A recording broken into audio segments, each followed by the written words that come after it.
Hello mga Lods, welcome back to my channel. Ang ganap nitong araw na to, ipapakita ko sa inyo kung gaano kalayo simula dito King George papuntang Waterfront Station. Nandito tayo sa ngayon, nandito tayo sa Suri. Ito yung pinakadulong station ng train dito sa Suri papuntang Waterfront, Vancouver. Tara, papasyal ko kayo papuntang Waterfront. Ito yung hitsura ng King George Station mga Lods. Ito yung makikita nyo, mayroong mga kainan dito sa baba, Tim Hortons, A&W at iba pa. Yan, ito yung paligid ng King George Station. Ayan mga Lods. Yan. Ito yung pinakadulong station ng train Expo Line, simula Suri papuntang Vancouver Waterfront. Siyempre mga Lods, bago tayo pumunta sa train or sumakay ng train, kukuha muna tayo ng ticket dito sa ATM. Tuturo ko sa inyo kung paano kumuha ng compass or kung paano sumakay ng train. Kung bago ka pa lang at wala ka pang compass at wala kang ticket, ito ang pipindutin mo. Tapos day pass, 11.99 lang. So, dito mo ilalagay yung cash. Yan, lalagay mo cash dyan. Tapos, yun, pinaprocess na. Tapos, kunin mo yung sukli. Tapos, kunin mo yung ticket. Dito. Yan. Saglit lang, wala kasing tagahawak ng camera mga Lods. Kaya bali laglag pa. Bali ito yung binayaran natin mga Lods, 11.95. Ito yung resibo. Okay, ito yung gagamitin natin mga Lods pag sumakay tayo ng train, compass. Kapag bago ka pa lang na hindi mo pa alam kung paano kumuha, yan, ito muna ang babayaran mo pag gusto mo lang gumalaw. Pero pagka araw-araw mong ginagawa to, talagang kukuha ka lang yung parang card.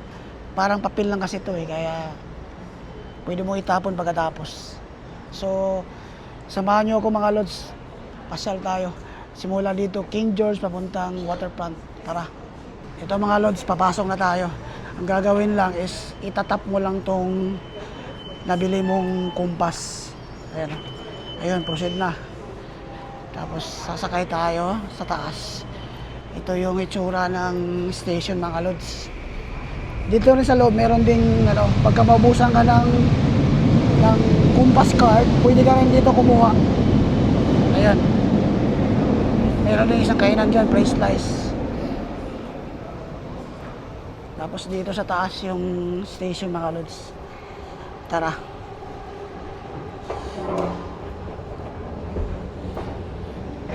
Itong station na to mga Lods, talagang maraming taong sumasakay. Kasi nga, pinakadulo to Pinakadulo ng station. Ito na yung itsura ng King George Station mga Lods. Ayan o. Yan yung ruta niya. Waterfront. Medyo kaya ito. Lapitan natin. Yan. Diyan mo makikita kung ilang minutes ang pag-aantay mo sa train. Waterfront. Bali lahat dito papuntang Waterfront. Yung unang train na sasakyan natin, 11 minutes ang dating. Kaya antayin lang natin. Ito yung itsura ng dito mga Lods. Station ng train. Yan o. Wala masyadong tao ngayon kasi Sunday dito ngayon Alright. Kung taga-Suri ka, tapos yung trabaho mo nasa downtown Vancouver, accessible naman ng bus tsaka train Simula dito pwede ka sumakay papuntang Vancouver. I-check natin mamaya kung ilang minutes simula dito papuntang Vancouver. Kung nagtatrabaho ka sa downtown, pwede ka naman walang sasakyan, bali mag-train ka na lang, sumakay dito, papunta doon. Kaya papakita ko sa inyo mamaya kung ano itsura papunta doon. Kaya mga Lods,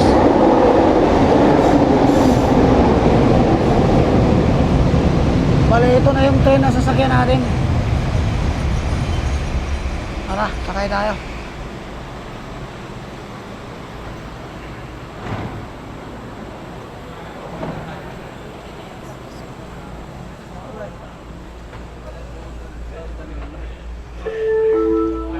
Dito tayo para kaupo tayo mga lods.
Bali, ganito yung itsura ng train mga lods.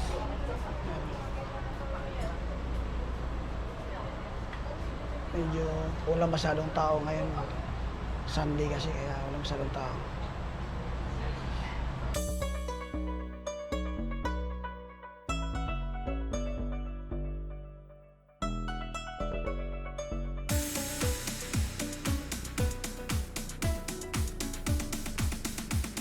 Medyo dumami na yung mga pasahero mga lods. Nasa Scott Road Station na tayo. Ayan, dami-dami ng tao.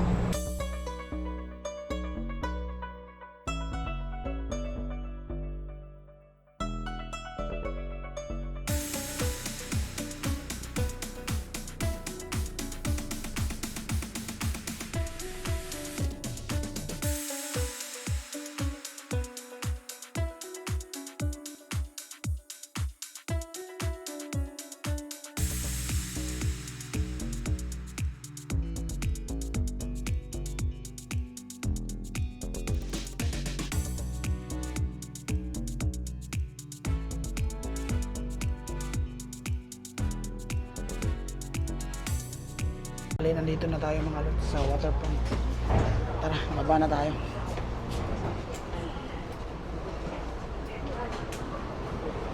Ito na yung waterfront station mga lods.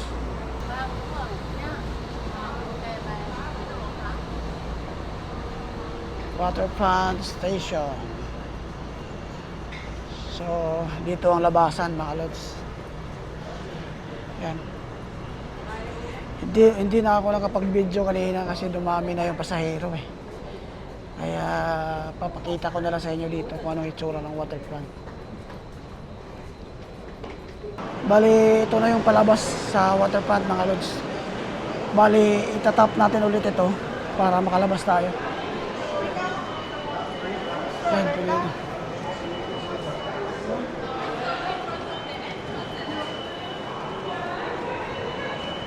Ayun.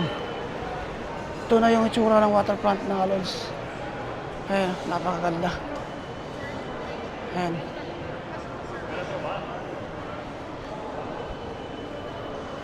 Ito na yung labas. Ito yung labas ng waterfront station mga lods. Bali, nasa downtown Vancouver na tayo. Ayan. Ganda ng panahon. Bali, umabot lang yata ng kulang-kulang 45 minutes simula doon sa King George papunta rito sa waterfront Vancouver, downtown.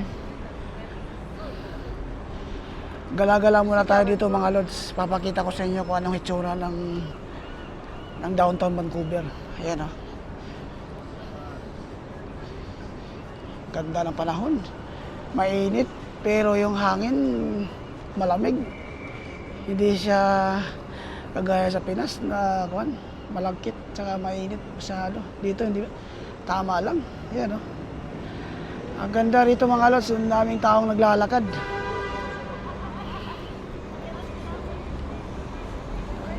Maganda lang dito kasi city naman to. Kahit hindi ka maggamit ng sasakyan, simula doon sa King George, pwede naman. Bali, ang binayaran ko, itong card na to, 11.95. Tapos ang pinili ko, day pass. Kumbaga mag-i-expire to isang araw. Huwag mo na lang gamitin bukas. Itong araw na lang. Siguro, pwede, magagamit pa natin ito simula hanggang mamaya. Kasi yung sasakyan natin nandun nakapark sa kwan. Iniwan ko kasi. Ayan, ang daming tao mga lods. Ito na yung Vancouver. Napakaganda. Tingnan natin yung pair kung may cruise ship na bumaba.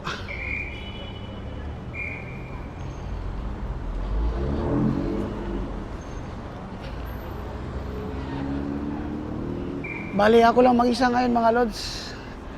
Kasi si Mrs. may trabaho. Yung anak ko hindi ko nadala kasi pumunta kasi ako ng King George kanina dahil sa kaibigan kong lumipat. Tinulungan ko lang. Wala kasi siyang lisensya. Hindi, bali, ang hawak pa lang niya is knowledge test. Hindi siya pwedeng mag-drive hanggat wala siyang kasamang na may lisensyang class 5, kaya pinag-drive ko na lang papunta doon. Tapos sabay vlog na rin, di ba? Ito na yung waterfront Canada Place mga lods. Bali, dito natin makikita yung cruise ship kung meron. Yan o. Ayun. Diyan mo rin makikita yung yung Philippine Consulate sa building na yan. Ayan, yun ang cruise ship oh. Ayan oh.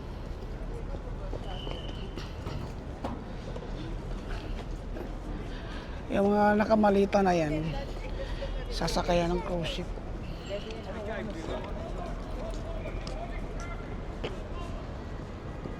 Ayan. Canada Place. May cruise ship doon, oh. Yan, oh, cruise ship. Kaso hindi masyadong malaki. Maliit lang. Ayan. Yan yung paligid nito dito. Oh. Yan.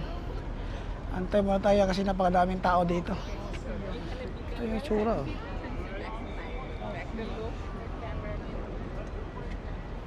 Ito yung itsura ng waterfront mga lods. Tawid tayo. Ang daming tao.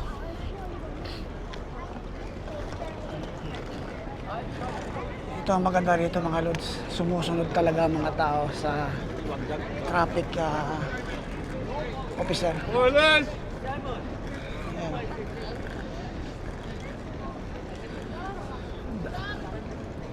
Maraming tao dito kasi daungan ng barko kasi ito eh. Tingnan natin kung may nakadaong na barko ngayon. World Trade Center.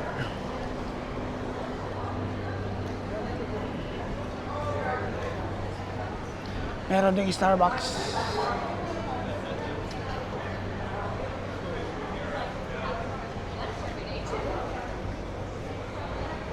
Dito mo rin makikita ang Pan Pacific Hotel. Yan.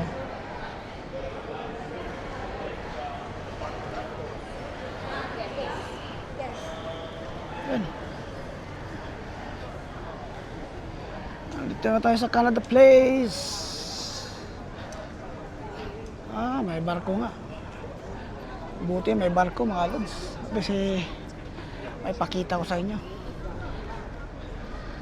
Yan. Ito yung barko. Hindi masyadong malaki. Biyaheng Alaska yata to. Yan o. Biyaheng Alaska mga lods.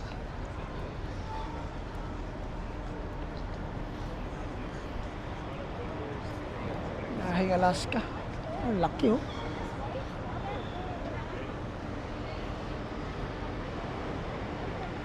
Babate.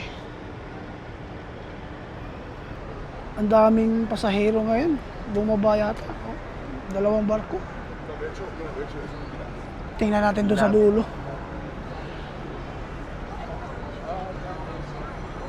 Ayan oh. Hindi kasi tayo pwedeng pumasok dyan. Napakalaki oh. Holland American Line. Ganda no? Punta pa tayo dun sa dulo mga lods. May mga kainan din dito. Ayan o.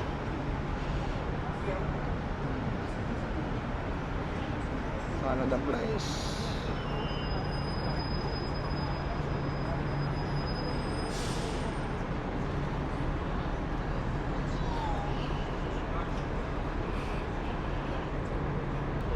Ang haba pala itong barko na to. Port of Vancouver.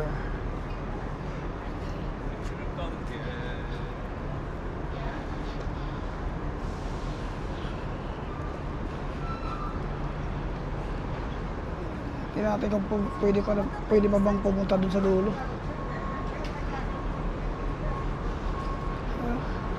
Panigurado maraming Pilipinong nagtatrabaho dito sa barko na to. Ayan.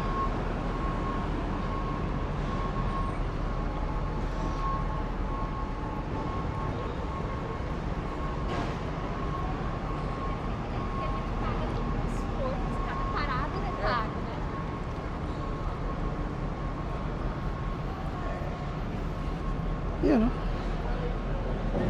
Grabe. Ang laki. Laki ng barko.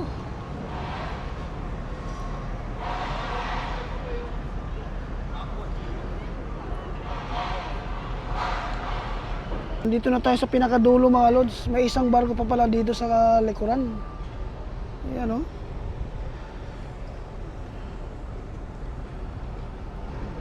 Ganda ng barko mga lods. Ayan o. Pangarap ko rin makasakay dyan kaso hindi pinahalag. Yan, ganda rito mga lods. Tingnan natin dito. Kung ano meron din.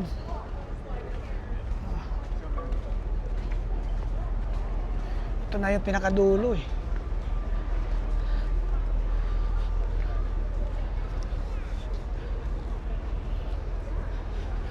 Buti hindi siya bawal pumunta rito. Yan.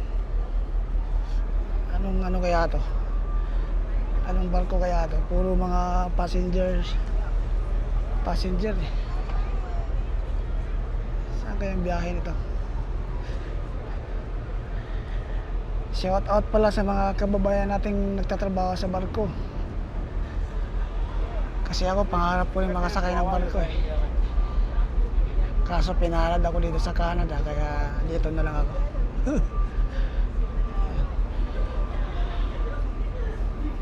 Yun na yung pinakadulo mga lods. Bali 3 barko pala ito mga lods. Meron ding isa dito oh, sa kabila. Grabe oh. May Pilipino doon oh. Bilis. Ayan oh, masipag talaga pag Pilipino. Shout out sa iyo kabayan. Ayun. Ayun oh, hanggang doon. Napakalaki. Ayan o. Kasi ito na yung pinakadulo talaga mga lods sa Waterfront Station. Waterfront Canada Place. Bali malapit lang to sa Waterfront Station. Kunting lakad lang eh nandito ka na. Kaya kung taga Suri ka or taga malayo ka sa downtown, pwede ka sumakay ng train papunta rito. Ayan o.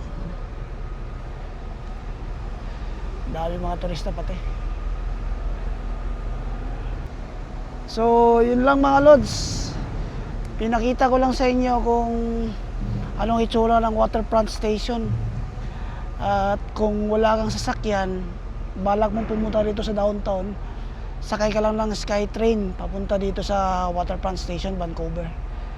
Kaya hanggang dito na lang mga lods. Maraming salamat pala sa panonood ng video na to. Kung hindi ka pa nakapag-subscribe, please consider to subscribe to my channel. Tapos pakipindot na lang po yung notification bell para updated kayo sa video ko. Hanggang dito na lang mga lods. Maraming salamat at God bless sa inyo. Bye po now.